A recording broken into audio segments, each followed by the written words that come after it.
I wonder whether I remembered to upload the Twitch stream from... I guess I did. Cool. I usually forget.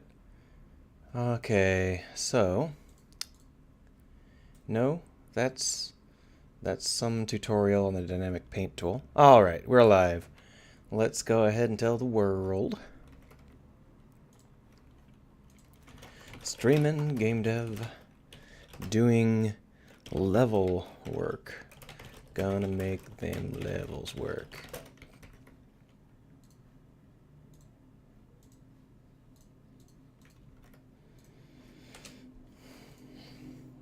Boom, exciting stuff. I'm sure everybody will agree.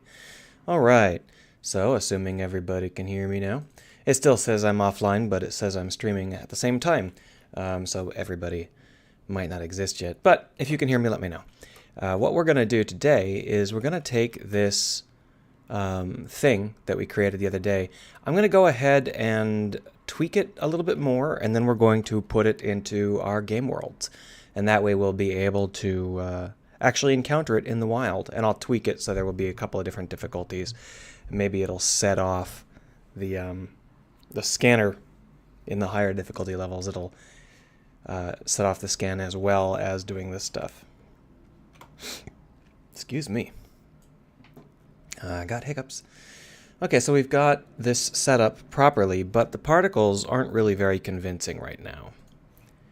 So these are them, and you can see that it's sort of like, and that's fine, right? Except that it doesn't end up feeling like it's really going in a way that feels like a fluid that's freezing. It kind of looks right, but the way that it's spurting out is incredibly unconvincing. We're going to go ahead and bring down the angle to 0 and just see whether or not that... Yeah, okay, so if we bring the angle out to 0 like this, it feels a little bit more convincing, and what we'll do is we'll make the size over lifetime a little bit more substantial. And that way we'll be able to get a much bigger feel for it. So we'll just put in another point in the middle here, like that.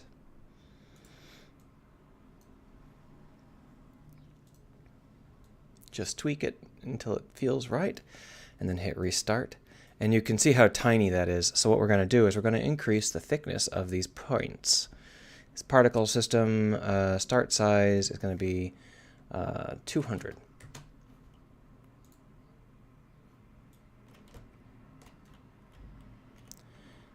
So do you see those splashes there? That's because our sub-object, when we hit a collision, our sub-object goes off, and our sub-object is trying to make another object inside, which inherits the size. So what we're going to do is we're going to want it to not inherit the size. And so for sub-emitters, we go down here and we say don't inherit size, because size is no longer tightly linked like that. But you can see how it then turns into this mess. It shouldn't be encountering anything at the moment anyway, but we need to fix it so that when it does encounter something, it doesn't suck quite so bad. But what really annoys me is that this thing isn't... There's nothing in it. There shouldn't be anything colliding with it. What's it colliding with? So we'll just go ahead and try it one more time. Apparently it was colliding with the outside edge of something.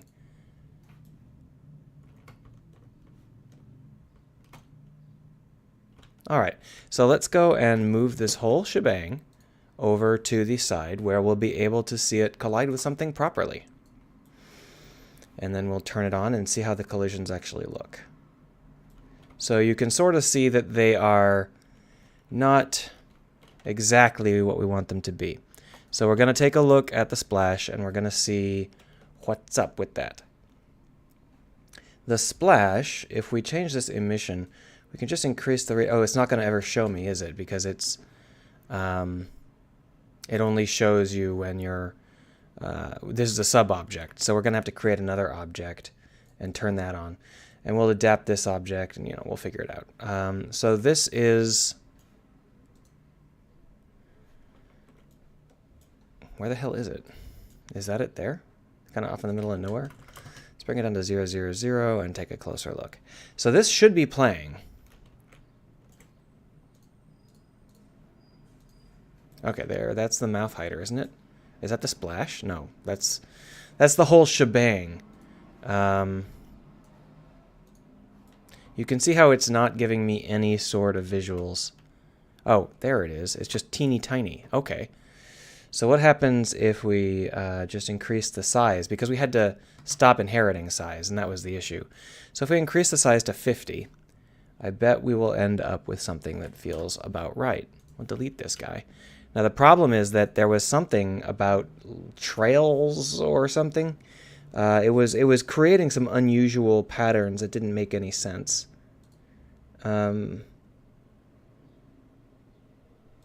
Let's go ahead and turn off that, and we'll restart. See how it's still creating these things.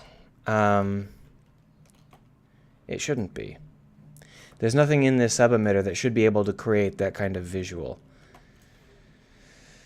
If we turn off sub-emitters, let's see whether we still get the visual, just for the sake of... Okay, so it's actually not the sub-emitter, it's the primary emitter. So the problem is that when it hits something, it doesn't actually destroy itself. It just stops.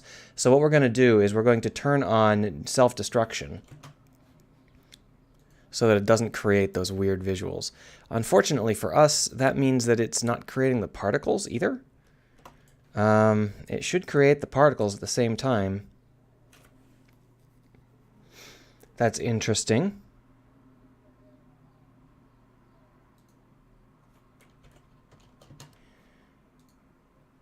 Okay, so it only creates the particles if it doesn't die? That's terrible. That's the worst possible setup. There's got to be a... the collision message should happen, right? Except for it's not even a collision message that we're aiming for. The collision message is fine. The collision message is fine. So that's fine. It's not the collision message that's erroring. It's the sub-emitter, where we say to do it on collision instead of on death. There we are. Sorry, there are two pieces, and I got them backwards for a second. So let's go ahead and try that one more time. No, you're still not creating the sub-effect.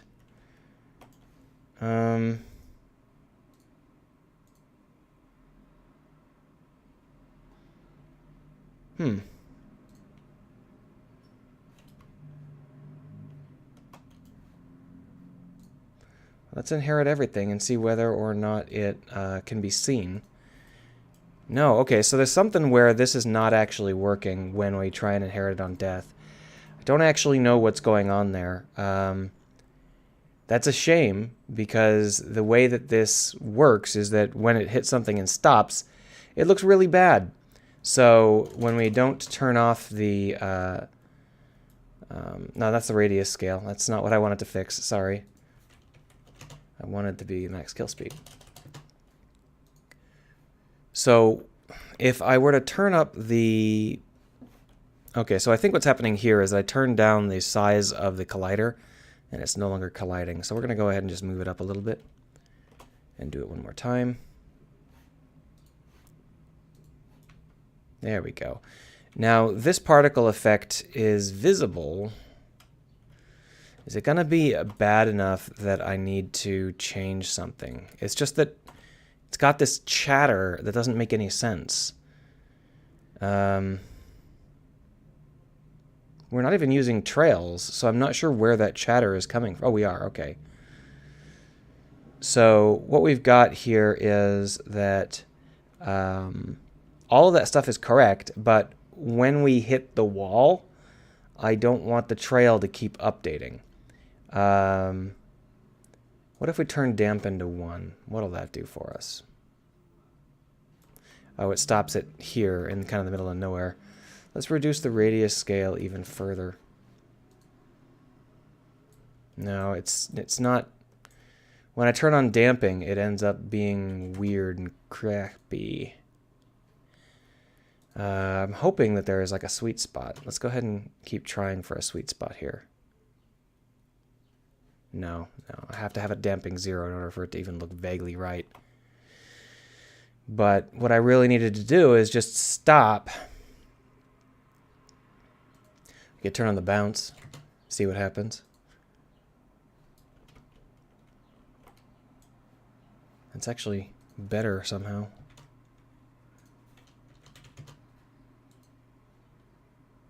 Well, we're still getting, yeah, it wasn't any better. We just got lucky on that particular piece. All right, so it looks like I can't make it any better than that given my current setup. That's fine.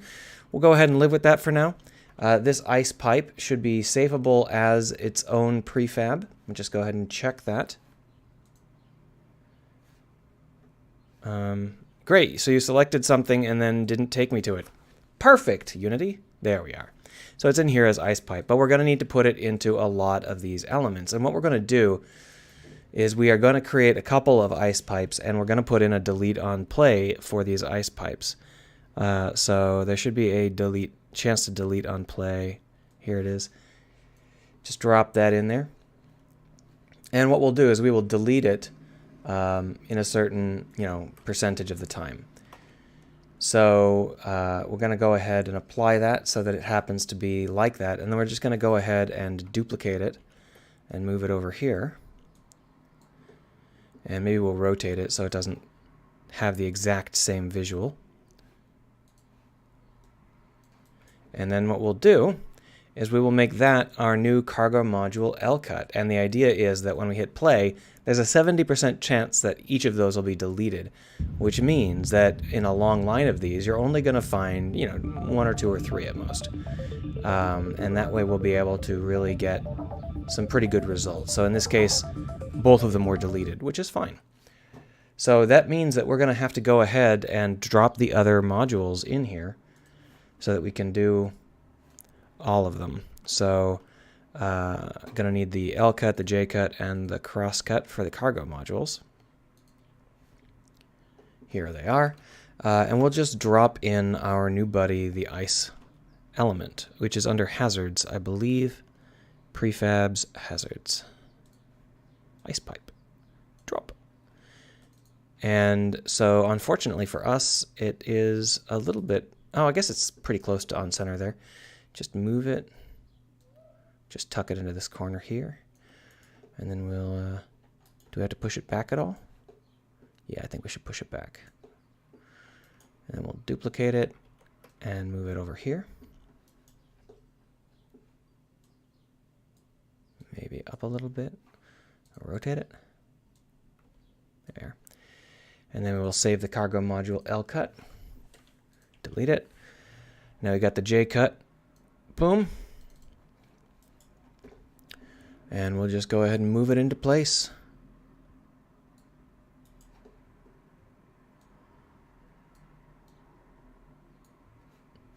I don't seem to have, there's the full widget. And duplicate that widget and bring it on over. There we go. This one's kind of nice because it is not possible to get the player trapped into this particular exhaust area. So I'll apply that. Here's the other JCut, which is just the exact same thing, but in the opposite direction, which is fine. We'll just move things until they... Oop, that's not it. That's scaling. There's a giant green wedge that you're trying to get me to click on, and instead you're selecting the scaling button that's 10 feet behind it. Whatever.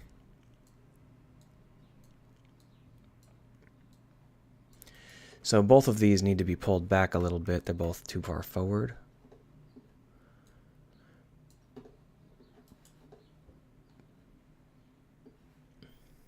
Save that.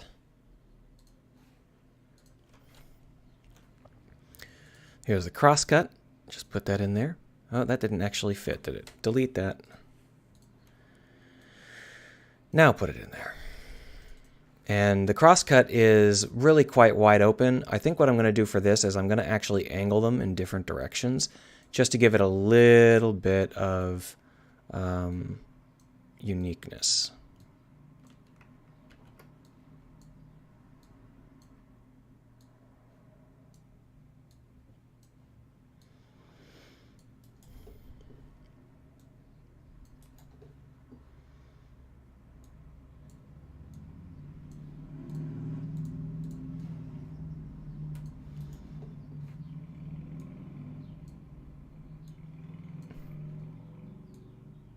There we are. And we'll go ahead and save that. And now all of our cargo modules have the opportunity to be... wait a second. What did I just delete then? This LCUT? Did I delete this LCUT? I don't know why I did that. I'll just go ahead and save it before we delete it. I must have just clicked funny and ended up accidentally doing something wrong.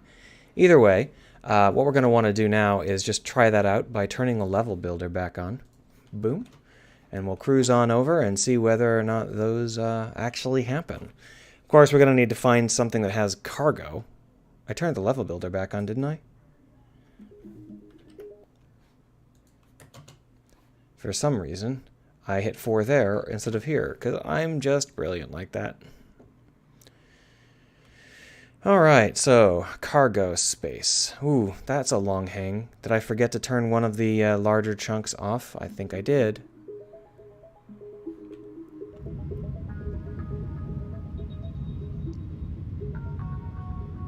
So these are the cargo bays, but these are intact, so they're not going to end up doing anything particularly extreme.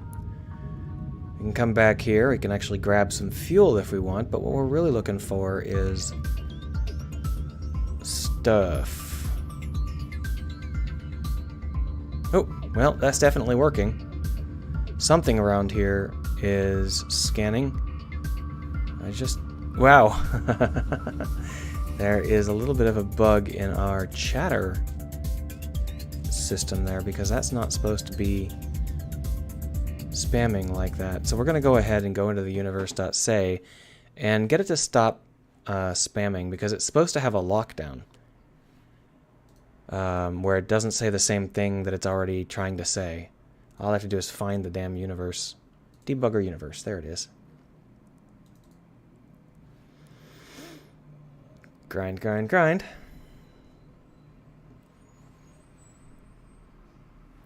Alright, here we are on the universe. Here's universe.say here. And you can see how it says pop-up message, instantiate, live pop-up message, blah.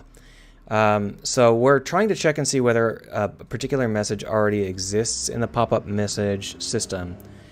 So for some reason that's erroring out. So here's the exists, and what we do is we go through all of the live pop-up messages and we ask if the message is equal to our message. If we look down here into update, we don't actually overwrite the message, so the message should be good right from the start. My guess is that what happens is that these don't get added to the list of live pop-up messages instantly. I bet it happens on start. Yeah, live.add this. We're going to go ahead and make that awake instead of start, because that way it'll happen immediately.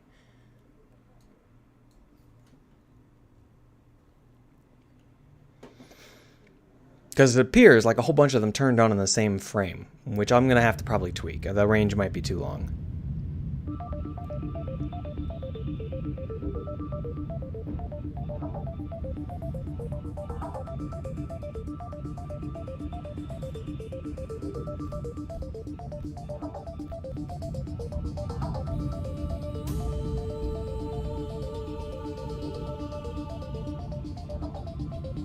Well, here's some broken habitation areas, but those don't have any fire safety in them.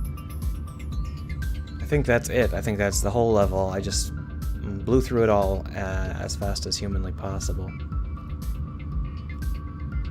Sploosh! Oh, there's a little bit more, but that's definitely not going to have any fire safety in it, because that is an engine, and there's no fire safety device to make engines get covered in ice. That would be a little strange. I mean, there is, but it's built right into the engine coolant system. There's not like a scanner that looks for external sources of heat. What's with that? Why is that? So there's something a little bit screwy here, because there's a black wedge. I'm not sure why our turnaround always feels so slow. I keep trying to punch it up, and it never seems to really punch it up. It might simply be that the speeds involved are so high that it's a little difficult to get a feel for them. But do you see this seam here? This seam shouldn't exist. What's up with you? Why you got a seam?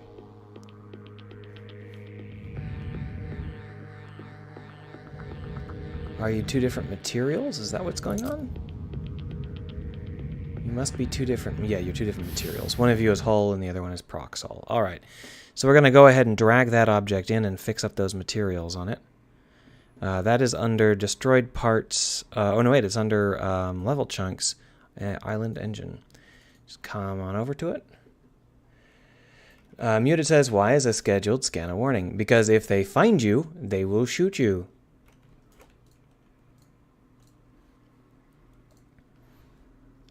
So there's prox hull. We'll just select it.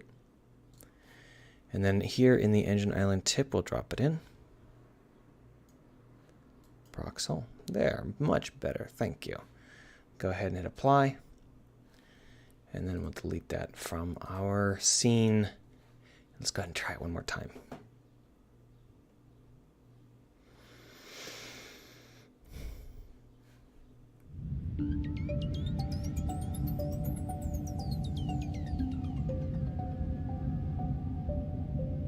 I need some temporal anti-aliasing.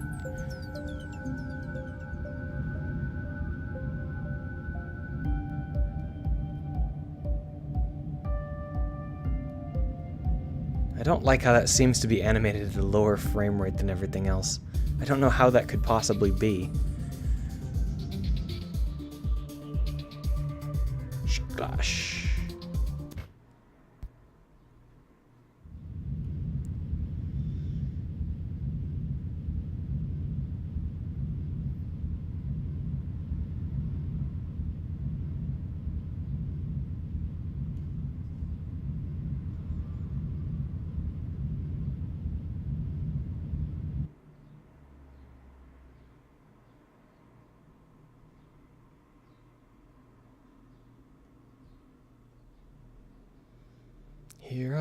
Here comes Speed Racer.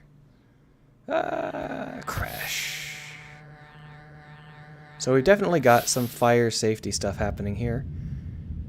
I don't think we got hit. I think I just bounced off of something hard enough that I ended up going into space. So there they are. You can see them firing. It's clear that they are set to having much too large a range. So we're just going to go through and change the ranges on all of them. Which isn't really as hard as it sounds, because they are all at the topmost level, so we shouldn't even have to spawn anyone in. We'll just go into our destroyed parts and open up all these cargo modules like this. And we'll just select all these ice pipes. Ice pipe. No, I just accidentally deselected all the ice pipes. Ice pipe, ice pipe. Ice pipe. And then what we'll do is we'll change the base range from 2,000 to 1,000. Of course, your heat curve is really saying a lot here. You are you're going to get detected quite strongly up here at the top, and that's on purpose. But I'm thinking that it might be worthwhile to just dip this down a little bit and pull this and then move this so it's like this. Well, that should be the range, right? So this should still be at 1. There's no reason for it not to be at 1. We'll just make it... So I guess that's all fine. What we could do is we could change the number of detected seconds, I think. No, even that... You're going to come in hot, and you're going to be like, oh, now I'm being detected. I just don't know how far 1,000 meters is. I think that's probably going to feel a lot better than the 2,000 meters, which is... I mean, 2-kilometer range on fire suppression is a little bit extreme.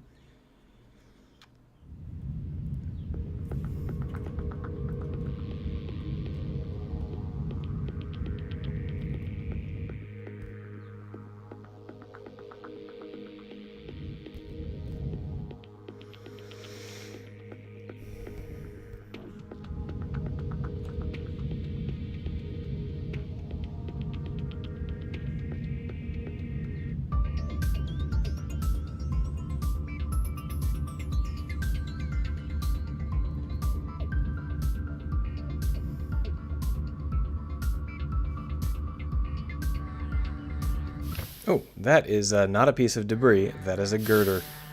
Oops.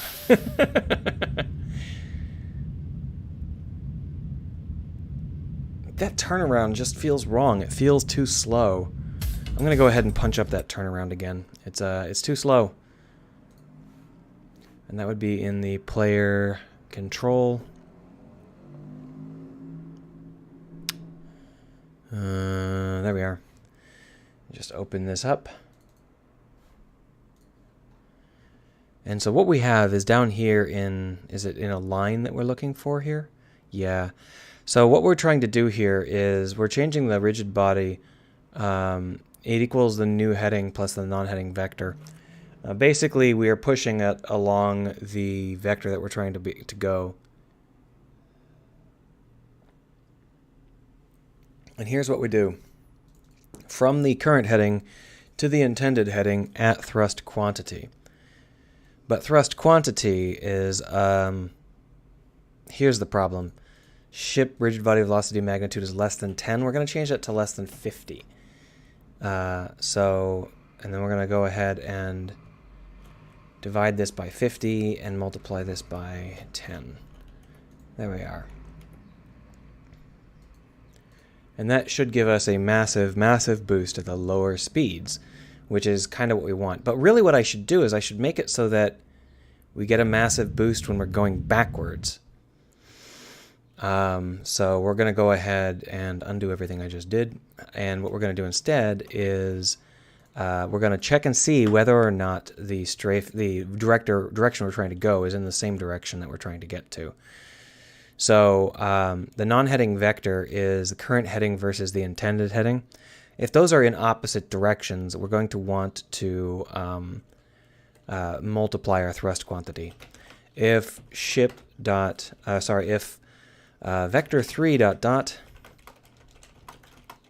current heading, intended heading is less than 0, thrust quantity times equals 1 plus, I guess we'll just make it times equals 2. We'll just 3. We'll go ahead and make it 3. That way you'll have an easier time decelerating and you won't feel quite so crap. But less than 10 is actually quite low too. I probably should adjust that as well. So basically when we get started, we get this, and then if we were going to try and brake by turning around, we should be able to turn around pretty quick.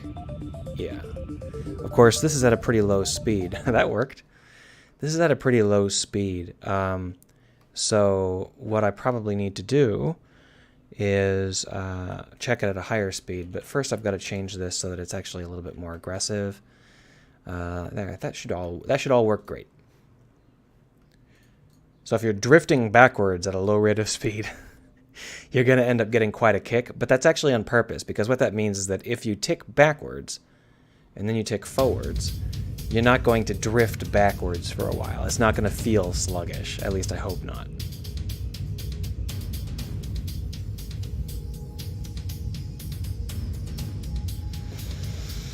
All right, so just blasting through the debris field. And then we will perform a little spinny span. Shoo. That was at pretty close to full speed, and you can see that we're no longer really feeling sluggish. The turnaround did feel weighty, but it didn't feel sluggish, and therefore it's working just fine. So we'll just go ahead and keep up with that. Now there is definitely some amount of, not cheating, but exploits you can do with this because of the way I've built it. So for example, if you're accelerating at just over 90 degrees, you're going to get a massive kick to your acceleration. But I think that's fine for a game like this. I'm not too worried about it. Alright, so that means that we have now got a full setup of things that can happen, but we're still short a couple of little details. First off, I need to test and make sure that those work in a way that feels good. Second off, I've got to add them to our buddy, the damaged habitats. So, I mean, I don't have to. The thing is, there's more damaged habitats than there are damaged cargo modules. But maybe it makes more sense for there to be an industrial grade firefighting system in a cargo module. The houses would probably not have industrial grade ones. I can't really think of what sort of things it might be found in a damaged housing module that would be interesting.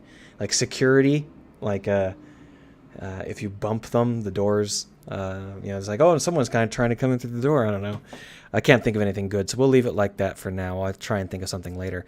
But one thing I want to do is I want to have this military scanner be able to respond to the steam vents, the things that I just made, the firefighters. I don't want it to always happen, but I want it to be an option. I want it to create vibration. So if we look in the hard mode, which is here,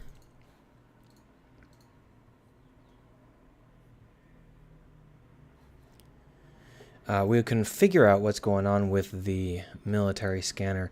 You can see on player ship made noise single. What we can do is we can have that be something that we call from our setup, from the ice pick. Sorry, I'm blanking here because I'm thinking too many steps ahead and it's making me a little bit dumb. So here's the ice pipe. And we can do this on player heat nearby, chance to delete on play, all this stuff.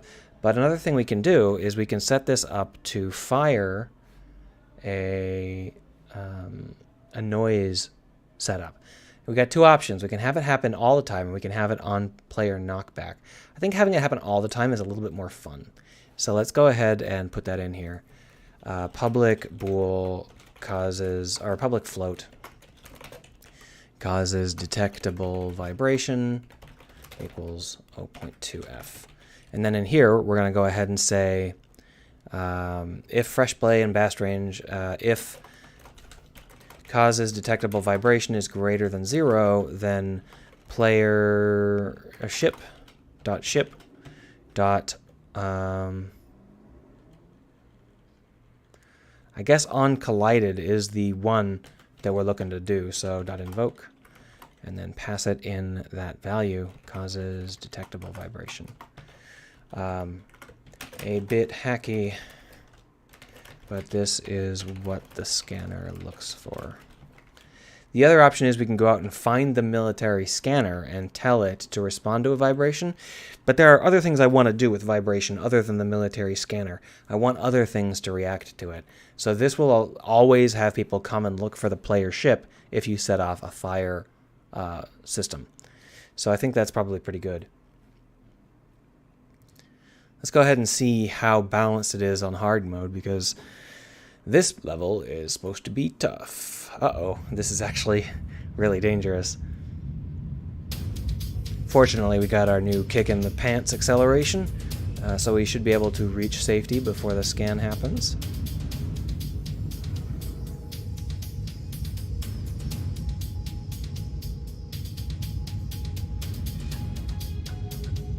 It's a little tight.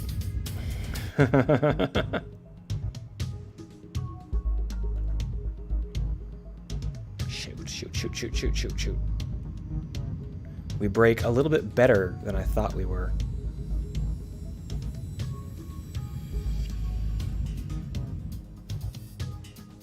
Our brakes are really good now. I just got used to having terrible brakes. Alright, so let's go over here and see what else is happening.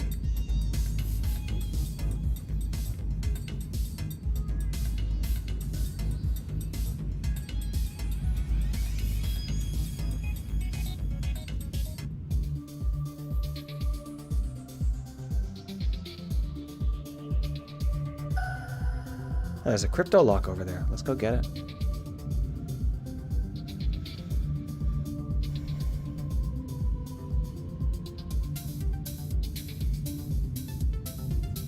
We got lucky because all of the stuff worth getting is on this side of the ship where the scanner can't reach us.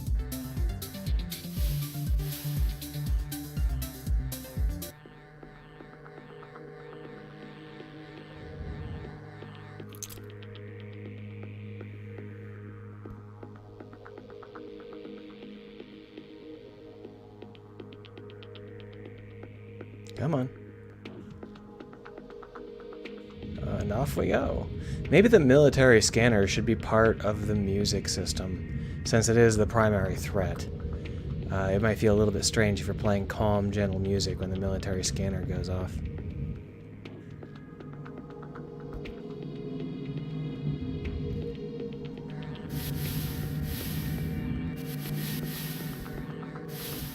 Whoa, that military scanner's coming from that angle? Oh, is it above me? Oh, darn it. I just got ourselves killed, didn't I? Oh, no, it's down there. Good, good. Come on.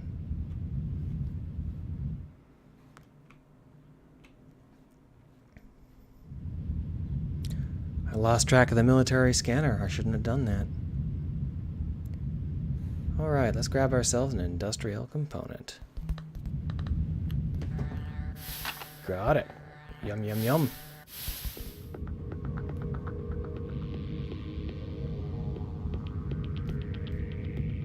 Uh-oh.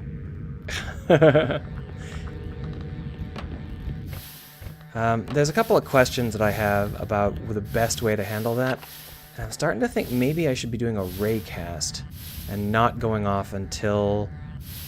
unless the raycast actually can find the player. Let's go ahead and try that. So if we go over here into our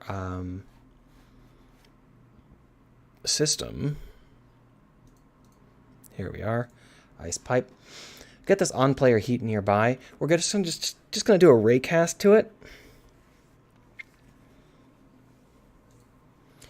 So basically what we've got here is we wait for the player to try and shoot heat at us. Then we check and see if the player is in range. If the player is in range, we're going to want to check and see if we can see them. Which we'll do just by running a ray straight towards them. Ray equals new ray. And then origin transform.position. Direction is ship universe.playership.transform.position. You know what? We should make that a value that we save. Vector3 ppos equals universe.playership.transform.position.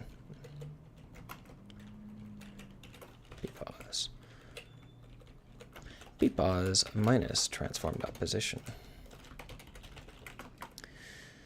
And that'll be good. And we'll say if collision, if physics dot raycast ray max distance is max distance, I believe, magnitude, range. And then what we're going to want to do is make sure that we don't actually we have to have a raycast hit, hit out hit, right? Is that all I needed? Hello, I want to click on these obvious up and down arrows, you incompetent piece of crap. There we are. Okay, so this goes first.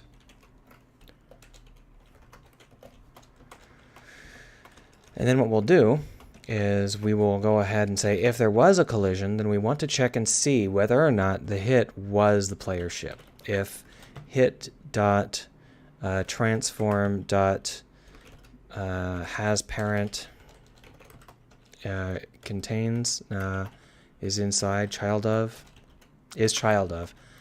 universe.playership.transform. So if it's not a child of the player ship, then return something is blocking us. There we go.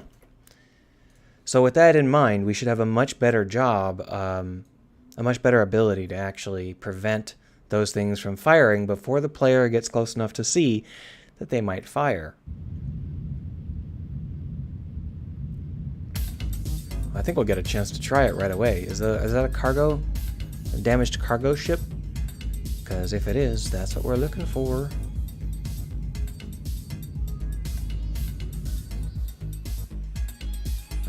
Oh no, this is not a damaged cargo ship, is it? It's just a crypto lock. We'll grab that crypto lock before we move on, though.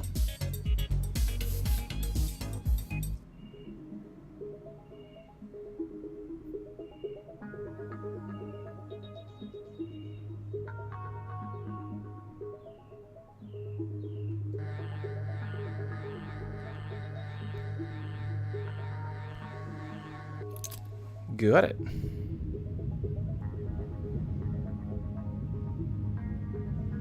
Uh-oh, this is not... It's a little bit more wide open than I was thinking it would be. That's okay, we'll just hide for a minute here.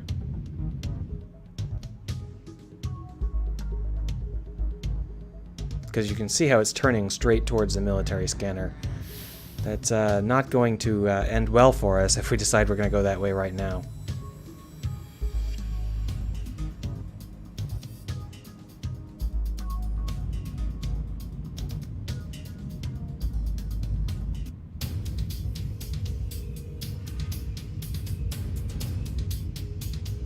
Hard mode is pretty relentless. I don't think we're going to make it. Oh, I guess we will, just barely. That's fine. That's kind of how I intended it to be, so hey, go me. I just didn't realize how relentless it would feel.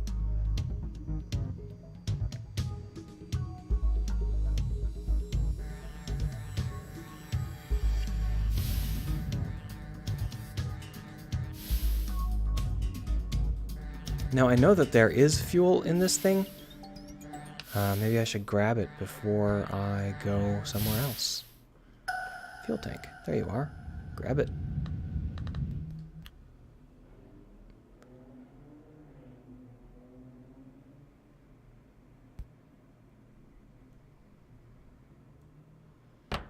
Hooray! And that's that. Okay, so it looks like everything is working okay-ish, but I still haven't gotten a chance to really get a good look at a cargo vessel. I just haven't had any luck in actually getting them. This looks like a damaged cargo vessel. Nope, it's damaged HAB modules. Oh, those look like damaged. Well, those are cargo vessels. But they don't look damaged. They look intact.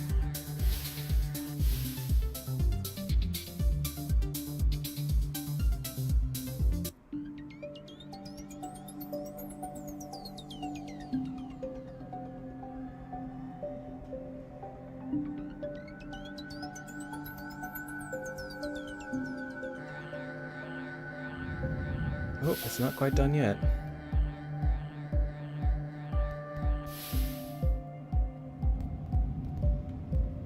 Unfortunately, we're on the exposed side of this ship.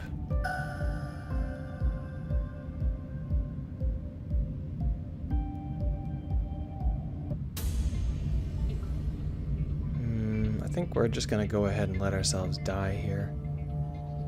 Unless we can pull a fast one.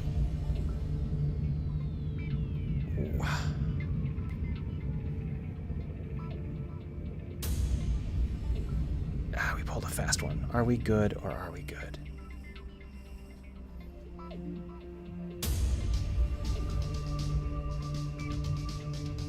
Alright. That was fun. This looks like cargo, doesn't it? Or is this more HAB modules? It's more HAB modules. We're not having very good luck at finding the cargo modules.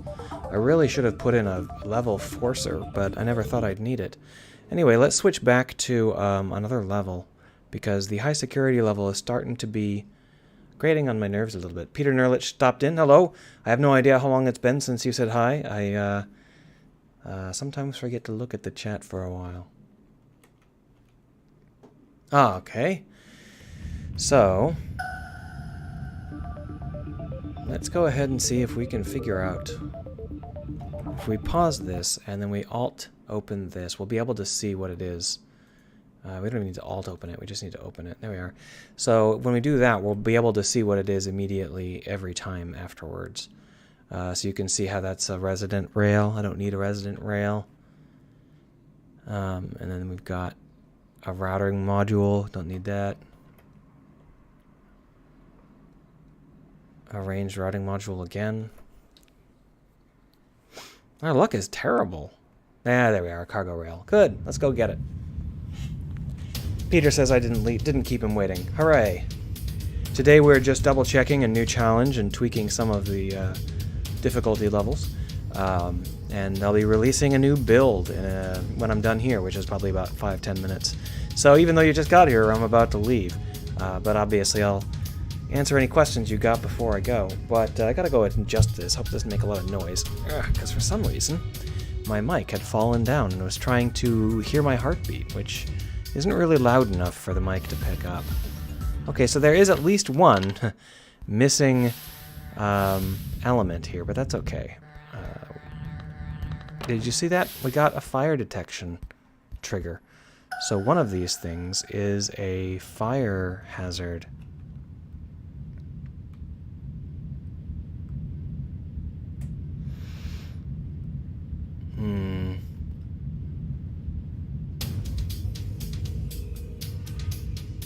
Having a hard time making heads or tails of this particular setup here.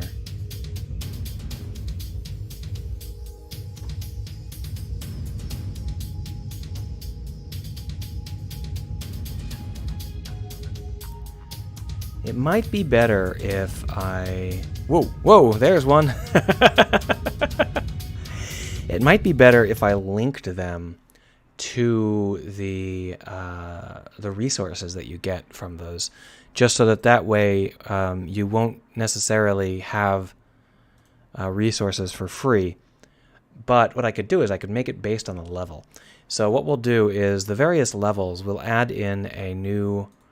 Peter Alert says, it's been ages since I watched. He was just watching the creation of the grabby arm thing, which I've done like 8 times now, so that doesn't tell me too much. What we're going to do is we're going to put in a difficulty level here, and the difficulty level will determine how likely it is for threats to vanish. So we'll go ahead and put in public float. I guess I'll put that down. This doesn't seem like the right place for it. I guess it is. Public float challenge equals 0.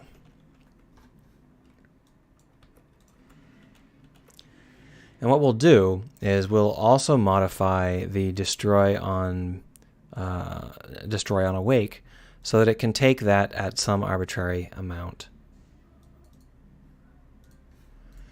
So public float challenge level multiple equals 0.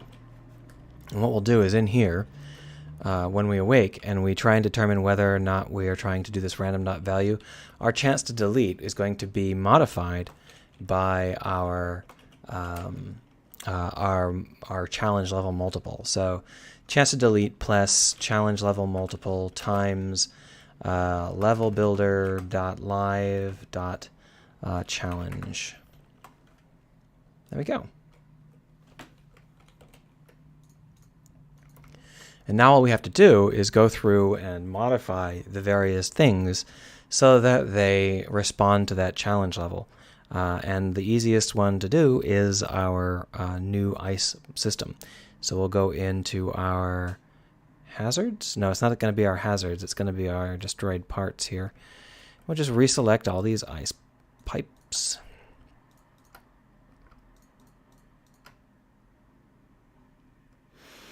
And we will make them respond to the challenge level multiple. So the challenge level multiple, we'll go ahead and just make it a 1 for these guys. And missed some, so these are also going to be a 1. And that should mean that the more challenge we've got, no, it's the opposite of what I got. So we're going to minus that. There we are. So that means that at a challenge rating of 1, these will never get deleted. At a challenge rating of 0.7, these will never get deleted. And I guess that's okay. I can rethink it later if I need to. But we're going to want to also change these debris boys. So in our case, we're going to want these debris boys to have the same basic setup. Did I miss a debris boy? I guess that's only got 1. And they do not. There it is. So we're going to have a challenge level multiple of 0.5 on these guys. And that means that in a higher difficulty level, they're less likely to get deleted. But we're going to up the deletion rate to 0.8. So at a difficulty level of 1, these are less likely to be deleted. Yes, so they'll only have a 0.3 chance to be deleted. So we're also going to go ahead and do that for the other modules as well. So unfortunately for us, the HAB modules are their debris buoys aren't always so obvious, but we'll go ahead and grab the ones we can happen to see. I guess most of them are okay.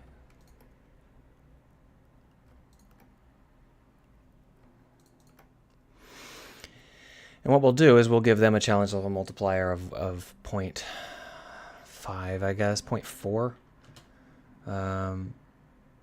And we'll also give them 0.8.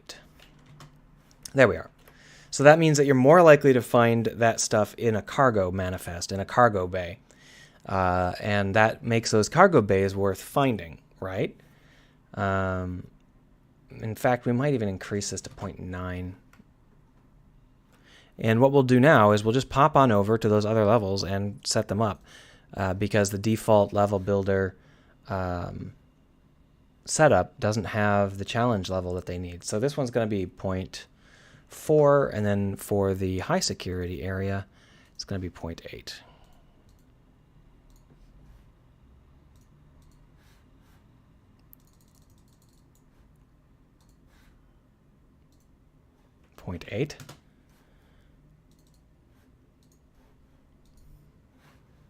Okay, apparently I opened up the high security one with my first click because I wasn't paying attention.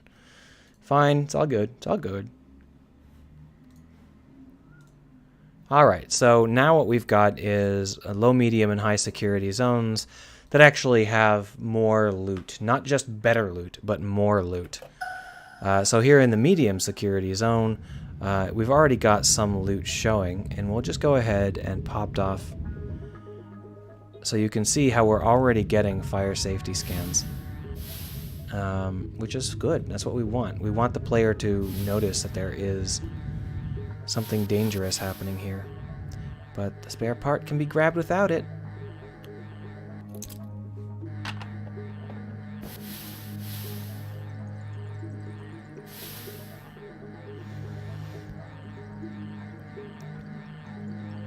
Did I forget to turn on? I bet I forgot to turn on the... hold on. The way that that should work is...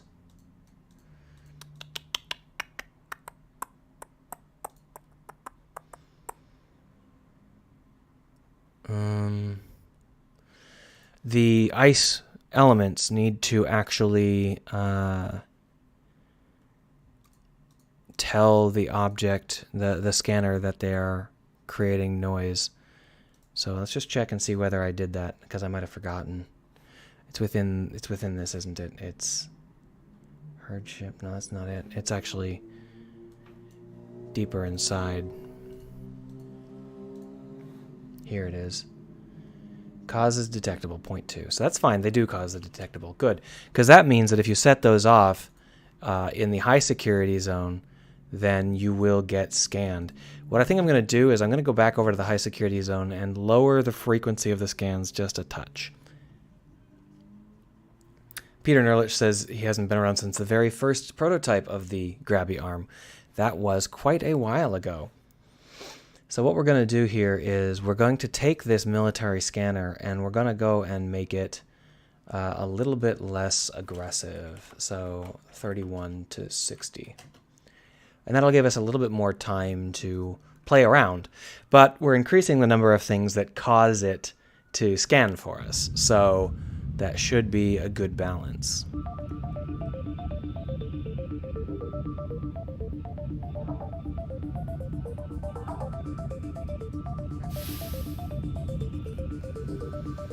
Well, I was kind of hoping there would be some place to hide. I guess maybe I can get over here fast enough. We will see. No problem.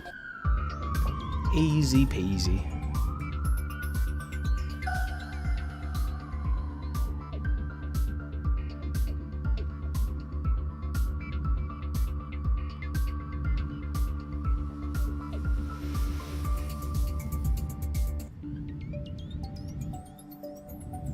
Alright, well, let's go ahead and grab a spare part. Oh, you're really in there.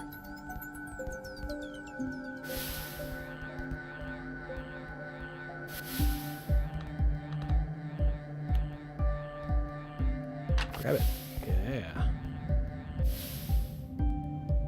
Yeah, this is definitely feeling a little bit less annoying.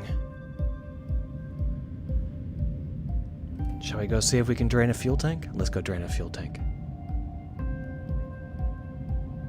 Doom, doom, doom, doom, doom. I still wish there was like a boss. I just don't have a boss in mind yet. Something where I really want the player to have a final goal, and I just don't have that right now. Oh, I died. That's fine. All right, well, I'm going to go ahead and put this prototype out into the wild. If you wait another half an hour or so, you should find that there's a new release version on itch.io, and you'll be able to play with all this new stuff if you want to. And if you don't want to, then why are you here? So I will see you folks around. Thanks for stopping by. Feel free to tell me if you think that the prototype is getting better or worse.